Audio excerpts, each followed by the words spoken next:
ভিডিওটি ভালো লাগলে লাইক করিবে, শেয়ার করিবে এবং সবস্ক্রাইব করা ভুলিবে না।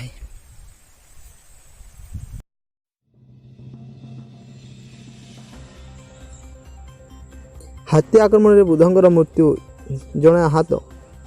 ବଲାଙ୍ଗୀର ଜିଲ୍ଲାର ତୁରୁକେଲା ଥାନା ଅଞ୍ଚଳରେ ହାତୀ ଆକ୍ରମଣରେ ଜଣେ ବୃଦ୍ଧଙ୍କର ମୃତ୍ୟୁ ହୋଇଥିବା ବେଳେ ଜଣେ ଆହତ ହୋଇଥିବାର ଖବର ମିଳିଛି। ମିଳିଥିବା ସୂଚନା ଅନୁଯାୟୀ ତୁରୁକେଲା ଥାନା ଅନ୍ତର୍ଗତ ବଗବାହାଲ ଜଙ୍ଗଲ ପାଖରେ ଥିବା ପଖନମୁଡ଼ା ଗାଁରେ ହାତୀ ଆକ୍ରମଣରେ ଜଣେ ବୃଦ୍ଧଙ୍କର ମୃତ୍ୟୁ ଘଟିଛି। ମୃତ୍ୟୁ ଜଣକ ହେଲେ ଲକ୍ଷ୍ମଣ ମାଝୀ। ଲକ୍ଷ୍ମଣ ତାଙ୍କ ଘର ପାଖ ପୋଖରୀରୁ ରାତି ଶୌଚ ଯାଇ ଫେରୁଥିବା ସମୟରେ ହାତୀ ଆବୁଡ଼ାରେ ପଡ଼ିଯାଇଥିଲେ। ହାତୀ ତାଙ୍କୁ କଚାଡ଼ି ଗୁରୁତର କରି ସେଠାରୁ ଚାଲିଯାଇଥିଲା। ବୃଦ୍ଧଙ୍କର ଚିତ୍କାର ଶୁଣି ଘଟଣାସ୍ଥଳରେ ଘର ଲୋକେ ପହଞ୍ଚିଥିଲେ। ସେଠାରୁ ତାଙ୍କୁ ଗୁରୁତର ଅବସ୍ଥାରେ ଉଦ୍ଧାର କରି କଟାବାଜି ଡାକ୍ତରଖାନାକୁ ନେଇଯାଇଥିଲେ।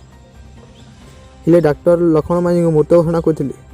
ସେହିପରି ସେହି ଗାଁର ଜଗତରାମ ମାଝୀ ଘର ଦେଇ ହାତୀ ଯାଉଥିବା ସମୟରେ ଏତେ ରାତି କିଏ ବାହାରେ ଅଛି ବୋଲି ବାହାରିବା ପରେ ହାତୀ ତାଙ୍କୁ ମଧ୍ୟ ଆକ୍ରମଣ କରିଥିଲା। ଏହାଫଳରେ ସେ ଆହତ ହୋଇଥିଲେ। ଗୁରୁତର ଅବସ୍ଥାରେ ଜଗତରାମ କଟାମାଜି ଡାକ୍ତରଖାନାରେ ଚିକିତ୍ସିତ ହୋଇଛନ୍ତି। ଘଟଣା ସମ୍ପର୍କରେ ଖବର ପାଇ ବନ ବିଭାଗ ଗାଁକୁ ଯାଇ ତଦନ୍ତ କରି ଫେରିଛି।